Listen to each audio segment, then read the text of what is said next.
कोई भी कहेगा वक्ता नहीं कर पाए, यदि वो उस हिसाब से पहुंचा हुआ है तो बंदोबाल रूप सोई राम सब सिद्ध सुलभ जपत जिस नामो उमा सहित जय जपत महेश।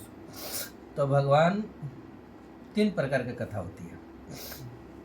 एक तो कथा वो करता है कि पूरे ब्रह्मांड को देवी देवता सबको मनाता है, जैसे तुलसीदास जी है, चोर लबार जुआरी बढ़िया सज्जन साधु सबका वंदना किए, वंदना करके तब कथा चालू किए। उनका मतलब कि सब पर भरोसा है कि थोड़ा हमारी कथा में विघ्न मत डालो, इसलिए सबका वंदना करता है। तो एक प्रकार के लोग ये होते हैं कि सबको मना के चलते हैं कि हम पर कृपा करो। दूसरे नंबर में कथा कहते हैं जाज्ञवल्क्य जी भरद्वाज जी से। भरद्वाज जी से जाज्ञवल्क्य जी, भरद्वाज जी पूछते कि राम कवन पर प्रभु पूछो तो ही, राम जी कौन है? तो भरद्वाज जाज्ञवल्क्य जी बोले कि राम कौन है तू नहीं जानते हो? तो बोले मैं तो नहीं जानता हूँ। तो बोले कि तो कौन राम जानते हो? तो बोले कि एक राम अवधेश कुमारा, तिनके चरित्र विदित संसारा, नार बिरह दुखलहे व्यापारा, भय अवरो शरण रावण मारा। मैं तो यही नाम जानता हूँ कि दशरथ जी के बेटा थे और वनवास हो गया और नार बिरह दुखलहे व्यापारा, स्त्री के दुख में जंगल में भटके और गुस्सा आ गया, जाके रावण जैसे बहुत बड़े बलशाली को धराशायी कर दिया। बोले बड़ा सस्ते में कह दिया तू कथा, इतनी बड़ी कथा एकदम सस्ते में निपटा दी, बस राम जी यही जानते हो? बोले हाँ यही जानता हूँ। पर राम कौन प्रभु पूछो तो मैं ये राम ये हैं कि कोई अगुण अखंड अनंत अनादि जय चिंतन परमार्थ, कोई और राम जी है क्या, वो आपको बताइए। तो जाज्ञवल्क्य जी बोले अच्छा ठीक है। सुना चहु राम गुण गूढ़ा, किन्हु प्रश्न मनहु अति मूढ़ा। राम जी के चरित्र तो गुण सुनना चाहते हो? राम भारद्वाज जी जाज्ञवल्क्य जी के शिष्य हैं। जाज्ञवल्क्य जी तो हिमालय में रहते हैं, भरद्वाज जी यहाँ प्रयाग में रहते हैं।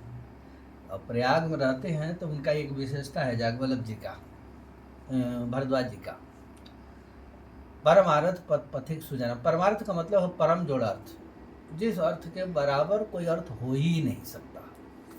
तो हमेशा भगवान के भजन पूजन नाम जप मंत्र जप में ही लगे रहे, दूसरा काम करते ही नहीं थे। इसीलिए तो बहुत हैं, सब ऋषि अलग अलग हैं। जैसे वशिष्ठ जी महाराज हैं, वो जागृत भी हैं, कहीं भी निमंत्रण आता है तो जाके बड़े बड़े यज्ञ करा लेते हैं। अच्छे ब्रह्मज्ञानी भी हैं वो, हर सब कुछ ठीक है, सारे गुण संपन्न हैं। तो यज्ञ के मामले में वशिष्ठ जी महाराज के नेवता स्वर्ग से भी आता था, स्वर्ग में भी जाके यज्ञ करते थे। उसी यज्ञ में एक बार कलमशपाद एक राजा हुए थे, उनके जमाने में स्वर्ग में निमंत्रण हो गया था, जाके स्वर्ग में 1 साल तक वो यज्ञ किए। जब लौट रहे थे तो एक राक्षस रहा, तो वो राक्षस हार जाता था बार बार इन राजाओं से। 10 जो अयोध्या के राजा थे बार बार हार जाते थे। तो सोचा कि कौन विधि से हारेगा, तो किसी ने बताया कि यदि गुरु का श्राप हो जाए तो ये हार जाएगा। कलमशपाद। तो बोले कि ये आ रहे स्वर्ग से, इसी में कुछ छल कपट कर दो बस हार जाएगा। तो सोचा कि यदि हम वशिष्ठ जी के भेष में जाके कह दूँ कलमशपाद को कि मांस खिला दो, और वो आए हैं उस समय, वो जब बाहर से आते तो सीधे अयोध्या राजघराने में पहुँचते थे, उसके बाद घर में आश्रम में जाते थे। तो ये तुरंत मांस परोसेगा, उसके बाद तुरंत वो श्राप दे देगा। तो वो राक्षस जाके कलमशपाद के पास बोला कि हम ताजा मृग का मांस खाऊंगा। वशिष्ठ जी का अवतार लेके, वशिष्ठ जी का रूप बना के बोल दिया। वशिष्ठ जी महाराज के रूप में बोला तो कलमशपाद बोले कि आप तो महात्मा हैं, आप हमारे गुरु हैं, कभी मांस खाते नहीं, आज कैसे खाने के लिए बोल रहे हैं? तो बोले कि तू हमारा चेला है ना, तो हाँ, तो हमारे आज्ञा का पालन करो, तुरंत मांस की व्यवस्था करो और ताज़ा मीट का मांस। अब वो चेला है, गुरु जी का प्रभाव जानता भी है, तो बोला अच्छा ठीक है, आप कह रहे हैं तो मैं तो आपका आज्ञा का पालन कर। तुरंत गया, बगल से एक हरिन को मारा और तुरंत ले आके मांस बना के बनवा दिया। और ठीक जब तक मांस बना, वो बड़ा सेट करके राक्षस बोला था, समय में सब गणना करके बैठा था। और जैसे ही वो स्वर्ग से उतरे, सीधे राजघराने में, राजघराने तो महाराज आपके अनुसार आपका भोजन तैयार है। हो गए बैठे तो सब कुछ तो परोसा गया, पर मृग का मांस भी ताज़ा परोसा गया बढ़िया से। वो देखे के बाद एकदम लाहा आग बबूला, आग बबूला हो गया। बोले ये क्या किया है तुम घमंड में आ गए हो, बहुत बड़ा राजा बनने का अहंकार हो गई है। तो बोले क्या है? अतः मांस। बोले मांस तो आपने कहा है इसलिए मैं परोसा हूँ। तो बोले कि मांस तो मैंने बोला नहीं है, मैं बोला नहीं हूँ तो कैसे कैसे मान लूँ? तो बोले नहीं, तुमने मांस हमको दिया, हमको भ्रष्ट कर रहे हो क्या? तो मैं तुमको श्राप दे दूंगा, श्राप दे दूंगा। तो बोले महाराज मांस तो आपने मांगा है तब। बोले मैं तो मांगा ही नहीं हूँ। अब थोड़ा गलती वशिष्ठ जी का ये हो गया कि वो ध्यान लगा के देखे नहीं कि ये बीच में लीला क्या हुई है, और तुरंत उठाए श्राप, हाथ में जल लिए। बोले तो राक्षस बन जाओ। राक्षस बन गया तुरंत। कलमश पाद भी उठाया हाथ में कि हमको आप जबरदस्ती श्राप दिए, मेरा कोई दोष नहीं है, तो मैं भी श्राप दूंगा आपके ऊपर, आपका शरीर छूट जाए, ऐसा श्राप दे दूंगा। अब वो भी दिया नहीं दे सकते। हाँ दे दूंगा। तब तक रानी आके हाथ में पकड़ लिया कलमश पाद। बोले गुरु जी हैं, वो श्राप दे भी सकते हैं और श्राप ले भी सकते हैं, आप केवल दे सकते हैं। तो वो पाद अपने पैर पर डाल दिए तो वही कलमश आधा काला हो गया, इसलिए उनको कलमश पाद बोलते हैं। अब श्राप दे दिए तो राक्षस तो बन गया। वशिष्ठ जी के 99 पुत्रों को खा लिया। जो अपराध कोई करता है उसका दंड उसी को भोगना पड़ता है, दूसरा को नहीं भोगता है। हम अनिति पूर्वक कोई काम कर दूं तो दंड हम ही को भोगना पड़ेगा, दूसरा नहीं भोगेगा। और वशिष्ठ जी महाराज जबरदस्ती राक्षस बनाए थे उसको, तो राक्षस बनाए तो 99 पुत्रों, इन्हीं के 99 पुत्रों को खा लिया। एक पुत्र रहा तो उसका शादी हो गया। शादी होने के बाद उसके औरत के पेट में गर्भ रह गया। जब तक समय मिला तो उसको भी उठा के खा लिया, मैंने 100 पुत्र खा गया, पूरा 100 के 100 खा लिया। अब वशिष्ठ जी महाराज जाके सरजू जी में कूद गए कि मैं अब आत्महत्या कर लेता हूँ, हमारा तो सारा खानदानी डूब के, अब रहने से कोई फायदा नहीं। सरजू जी उठा के हाथ पकड़ के बाहर लेके आए। बोले क्या कर रहे हो? तो मेरा तो सारा खानदानी लोप हो गया। बोले खानदान वगैरह लोप नहीं हुआ है, आपके जो पुत्र है ना, आपके पुत्र वधु है, उसके घर में आपके लड़के का बीज वंश बच गया है, वही पैदा होगा, आपका वंश बचा हुआ है। तब वशिष्ठ जी महाराज आश्रम में उसी पुत्रवधु से पराशर जी का जन्म हुआ, याद रखो। पराशर जी का जन्म हुआ। पराशर जी के बेटा व्यास जी हैं, व्यास जी के बेटा सुखदेव जी हैं। ये सब राम भक्ति के परंपरा के हैं, ये कृष्ण भक्ति की परंपरा के कोई नहीं है। पराशर जी महाराज राम मंत्र की दीक्षा वशिष्ठ जी महाराज दिए। पराशर जी ने राम मंत्र की दीक्षा व्यास जी को दिया। व्यास जी के मक्षोदी वाली कहानी, अब वो लंबा हो जाएगा इसलिए वो कहानी नहीं कहूँगा। और व्यास जी के पुत्र सुखदेव जी हैं, सुखदेव जी को भी राम मंत्र की दीक्षा। 7वें आचार्य सुखदेव जी हैं राम मंत्र के। लोग कहते हैं कि कृष्ण भगवान का भगत है, ऐसा कुछ भी नहीं है। वो सुखदेव जी 7वें राम मंत्र के 7वें आचार्य हैं। तो इस तरह से कलमश पाद का जब 100 साल पूरा हुआ तो फिर वो राक्षस के जोनी से फिर राजा बन गया।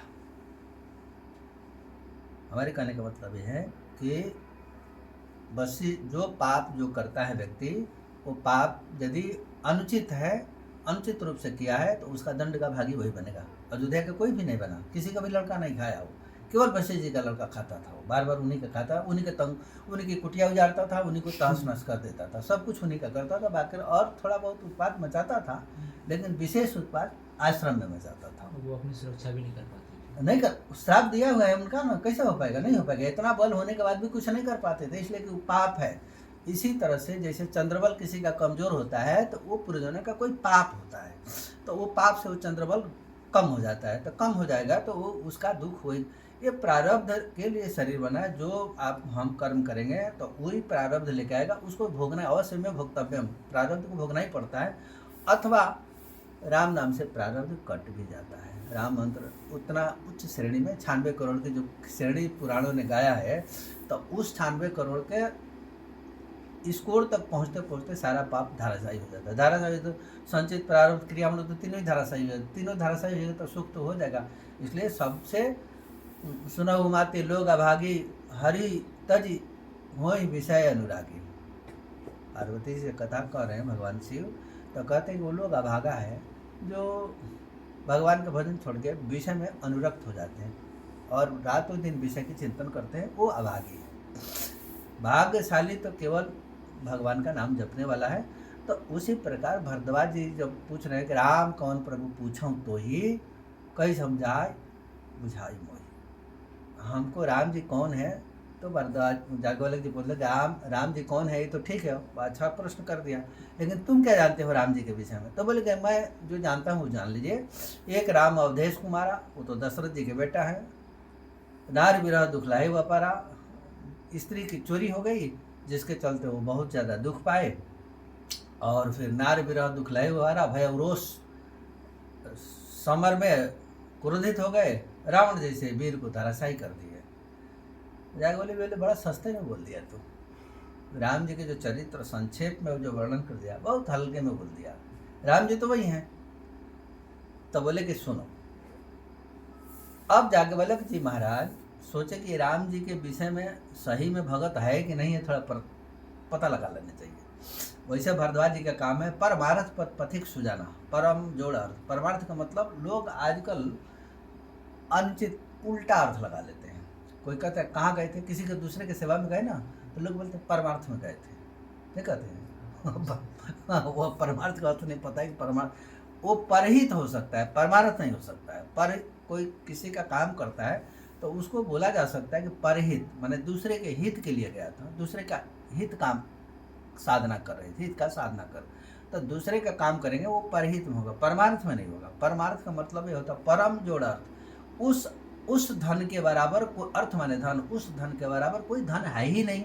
तो ऐसा कौन सा धन है जिसके बराबर कोई धन है ही नहीं, तो भगवान ही है परमार्थ। परमार्थ पथिक सुजाना, पथिक माने चलने वाला, सुजान माने एकदम पहुंचा हुआ, शंकर जी के माने उस रास्ते पर चलते चलते इतने ऊंचाई पर पहुंच गए हैं। परमार्थ इतना बड़ा धन कमाने वाला परमात्मा, माने राम जी के भजन पूजन के अलावा कोई दूसरा काम नहीं है, और राम जी हमेशा हृदय में हैं, और राम जी को प्राप्त करके परम पद पर जा चुके हैं, सुजान पर पहुंचे। शंकर जी को सुजान बोला जाता है, अगर सुतीक्षण जी महाराज को सुजान बोला गया, ऋषि अगस्त के शिष्य सुजाना, नाम सुतीक्षण रति भगवाना। तो सुजान सुतीक्षण जी भैया मैंने शंकरत्व का पद प्राप्त कर चुके हैं भजन में, वही पद भरद्वाज जी को मिल जाएगा। मैंने राम जी के भजन के आगे कुछ है ही नहीं, परमार्थ है। उसके अलावा हाँ, अब भगवान के भजन करने में बहुत विक्षेप आता है, नाना प्रकार का, शरीर से, मानसिक से, रोग से, हर प्रकार से। पहले हर प्रकार के जो हमको अगले जन्म में भोगना पड़ता है ना, वो भी इस जन्म में दे दिया जाता है, क्योंकि अब छूटना होता है ना उसको। तो संचित जो रखा है जिसको हमको भोग के नहीं, वो भी ले आके दे दिया जाता है। क्रियामण अभी जो हम कर रहे हैं ना, उसको भी ले आके दे दिया जाता है। प्रारब्ध तो दिया ही जाता है, पर संचित और क्रियामण में से भी उठा के लो, अब जब भाग ही रहे हो तो थोड़ा इसको भी ले लो, थोड़ा वो बिना किसी प्रारब्ध के ऊपर से संचित को लिया दे दिया जाता है। इसमें आदमी डैमेज हो जाता है। अरे इतना भजन करता हूँ, हमको इतना तकलीफ हो रहा है, इतना भजन करता हूँ, इतना तो वो कुछ नहीं करता है, मांस मछली खाता है, दुनिया का दुराचार अनाचार करता है, पाप व्यभिचार करता है, इतना सुखी होता है, और मैं इतना भजन करता हूँ, इतना दुखी। अरे भैया जब भजन करते हो तो फिर सहन करो ना, वो तो संचित के भी सहन करो। प्रारब्ध तो भगाए भगा, वो क्रियामण को भी भगा देगा और संचित को भी भगा देगा। तो संचित क्रियामण उसको तो केवल प्रारब्ध भगा रहा है, पुण्य के चलते अपना कर रहा है, तो दुराचार पापाचार करते हैं तो क्रियामण हुआ, तो क्रियामण होगा तो अगले जन्म में पाएगा ना उसका अर्थ, आज तो पाएगा नहीं वो। तो अब क्रियामण तो पा नहीं रहा है, संचित भी नहीं पा रहा है, केवल प्रारब्ध तो हल्का दिख रहा है। और भगवान का भगत होगा जब भजन पूजन में करके, जब इस ब्रह्मांड को छोड़ के अब जब कट आउट जब करेगा, भगवान के शरण में जा रहा है, तो प्रारब्ध तो भोगना ही है, पर संचित भी भोगना है और क्रियामण को भी भोगना पड़ेगा। और संचित प्रारब्ध क्रियामण जब तीनों भोगना पड़ेगा तो बढ़ जाएगा, 3 गुना हो जाएगा, 3 गुना हो जाएगा। तो अब ये राम नाम नर के शरीर, कनक सिपु कलिकाल, जापक जन प्रहलाद उन्हें पलिह दल सुरसाल। जैसे जापक में प्रहलाद जी हैं, तो प्रहलाद जी को कौन सा दंड नहीं दिया गया, हाथी में कुचलवा दिया गया, पहाड़ से फेंक दिया गया, समुद्र में उठा के ऊपर से रथ पर ले जाके समुद्र में डाल दिया, विषधर सांपों के झुंड में डाल दिया, विष को पिला दिया गया, आग में जला, कुछ बचा? तो ये क्या है? खाली प्रारब्ध थोड़ी है, ये तो संचित भी है, क्रियामण भी है। जितने प्रकार का पाप है सारे पापों को लेके इकट्ठा भुगाने के लिए दे दिया। और इतना देने के बाद जब वो साधक नहीं दे, तो राम नाम नरकेसरी कनक सिप, राम नाम जो नरकेसरी मैंने नरसिंह भगवान है, राम नाम जो है नरसिंह भगवान है। कितना भी बड़ा पाप हो नाखून लगाएंगे ना तो बिल्कुल फाड़ फूड़ के किनारे कर देंगे।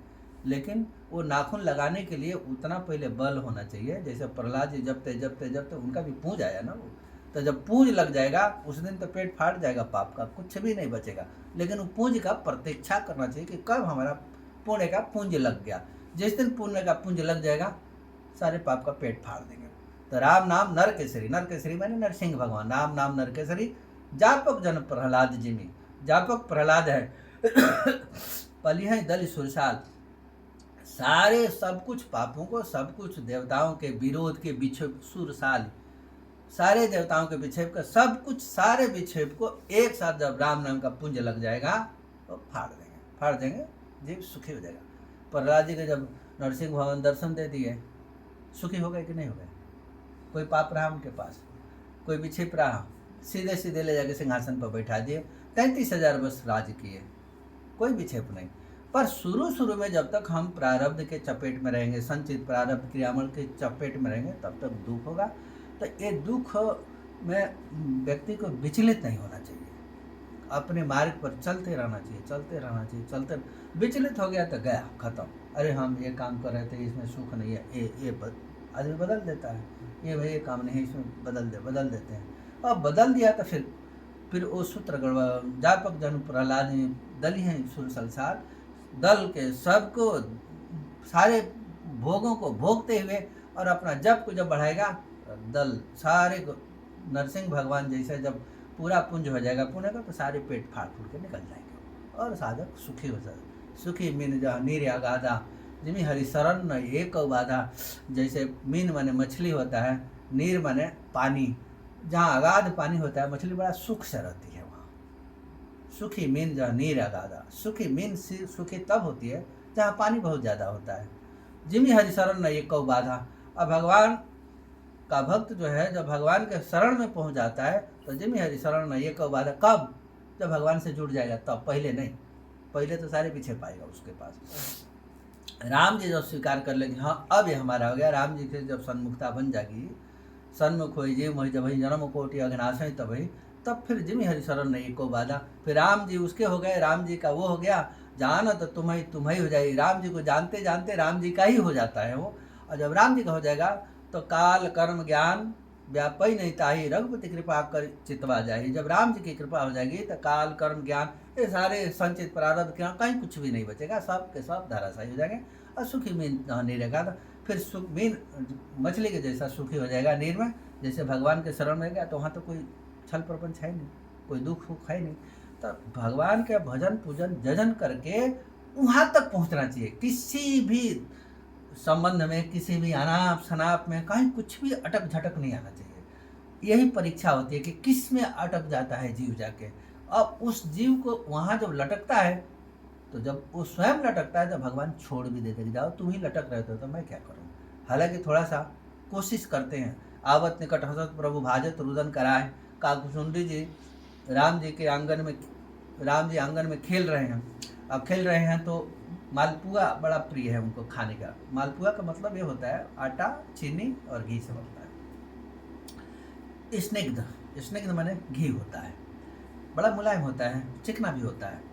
भक्ति बड़ा चिकना होता है और मिठास वाला होता है। भक्ति रूपी मिठास, चीनी जो है ना, जो मिश्री है, तो मिश्री का मिठास जो है वो भक्ति का मिठास है।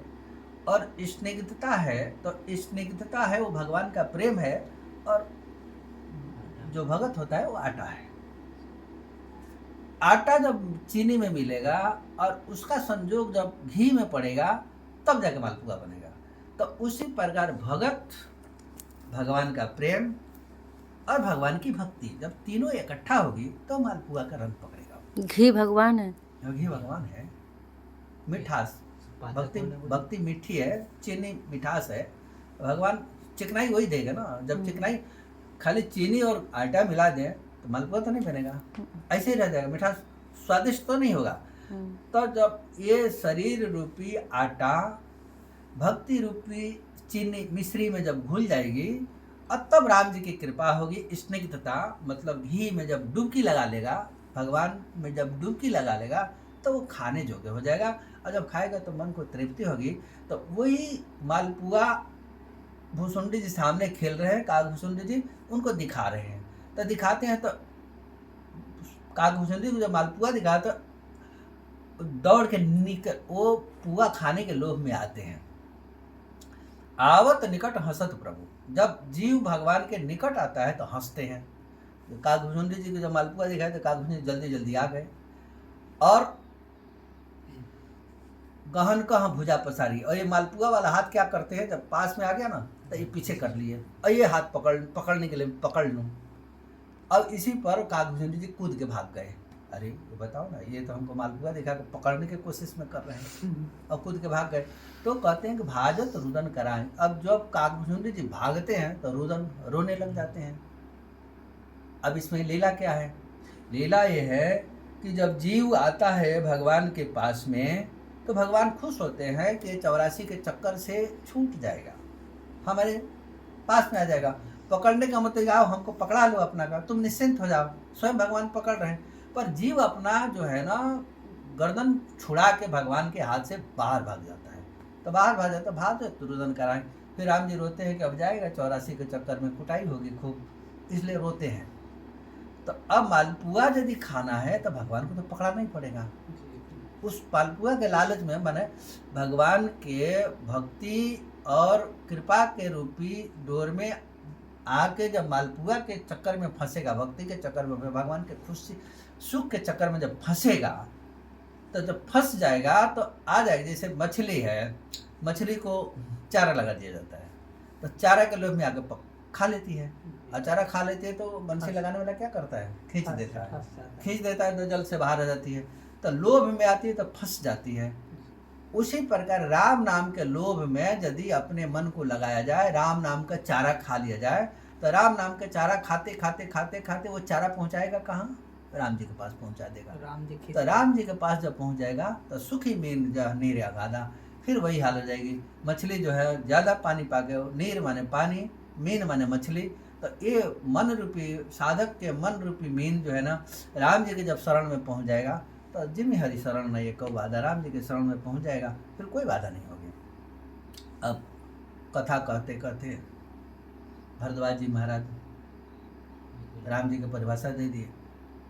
एक राम अवधेश कुमारा, नार बिरा दुखलाई व फारा, भय शरण रावण मारा। शॉर्टकट में बता दिए। बोले कुछ सोचे कि राम जी की कथा सही में सुनना चाहते हैं कि नहीं सुनना चाहते। तो जागवल्लभ जी अपने गुरु जी को प्रणाम किए, कथा चालू कर दी। तुलसीदास जी महाराज कथा कर रहे हैं तो बंदों खल सती गण भाई, खल और सच्चे लोगों का वर्णन।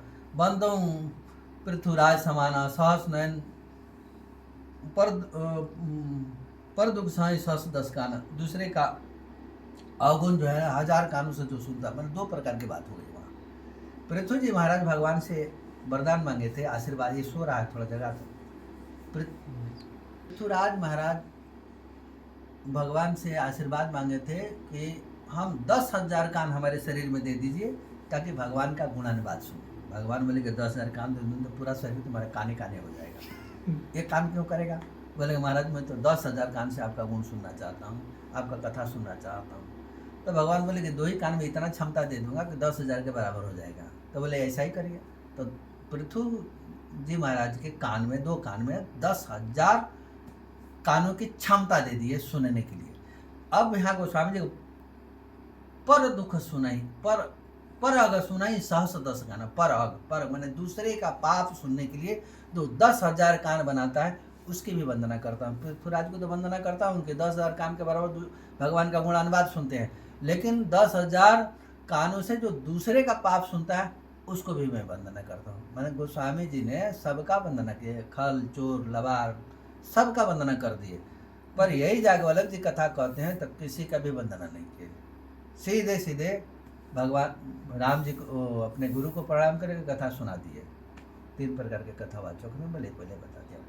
एक प्रकार में तुलसीदास जी जो सबकी वंदना करके चल रहे हैं, अपना बल नहीं, सबको माने दैन्यता के घाट है, दीन बन के सबको प्रणाम करके भाई हमको विक्षेप मत करना, हमको विक्षेप न करना, और आगे निकल रहे। ऐसा भी एक नियम है।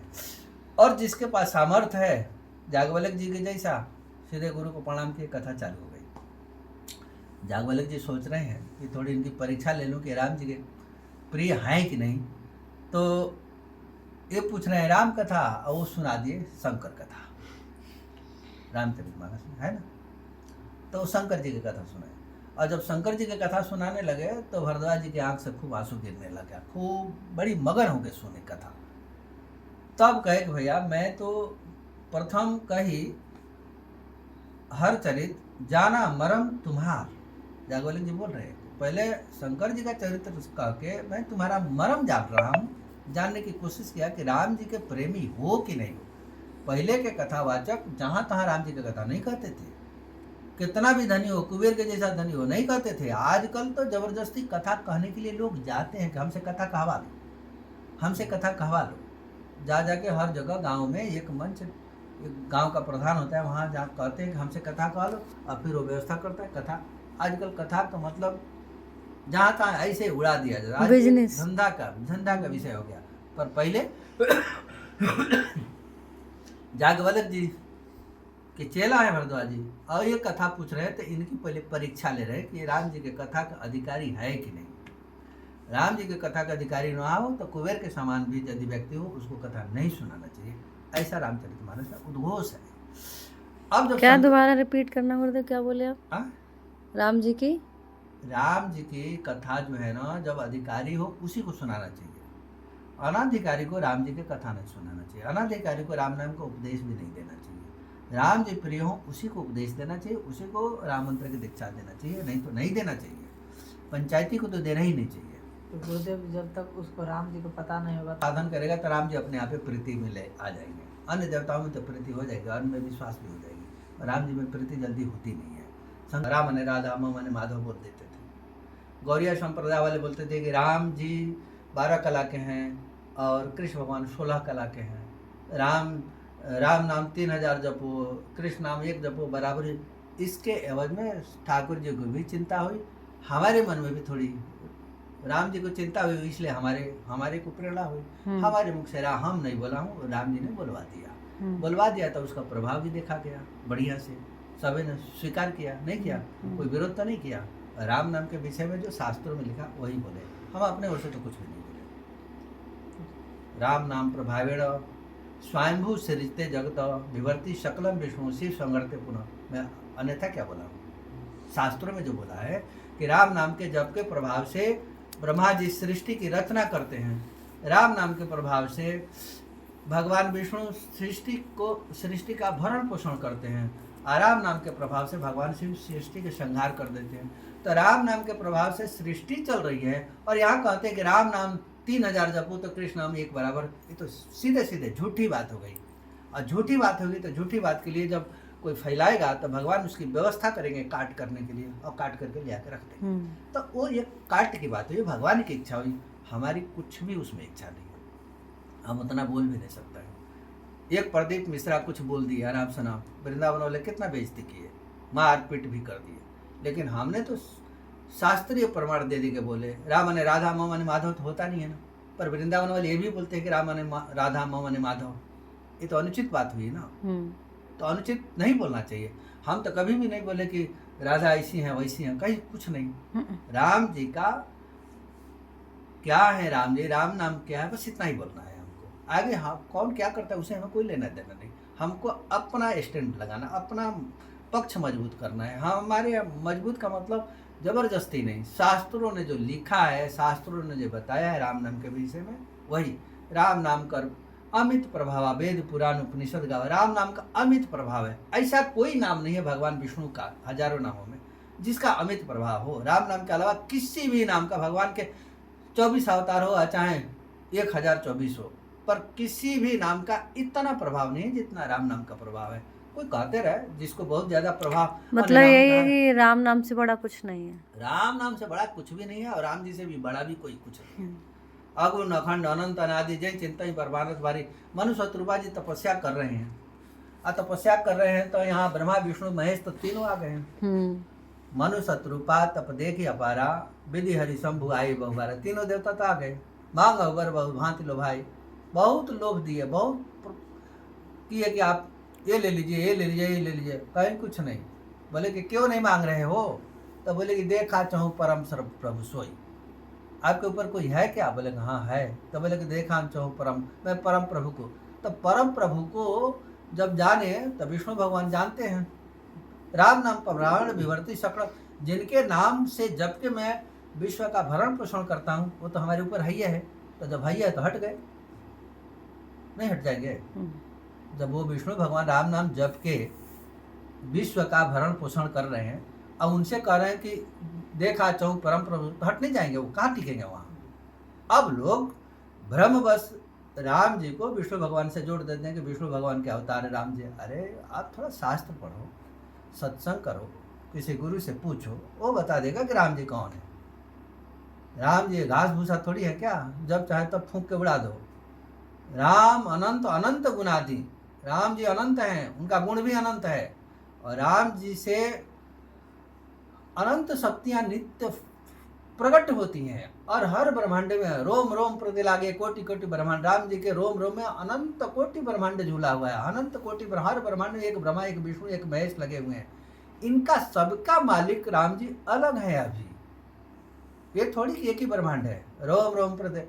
अब जैसे देश है अपना, तो देश भारत एक है, लेकिन इसमें कितना राज्य है?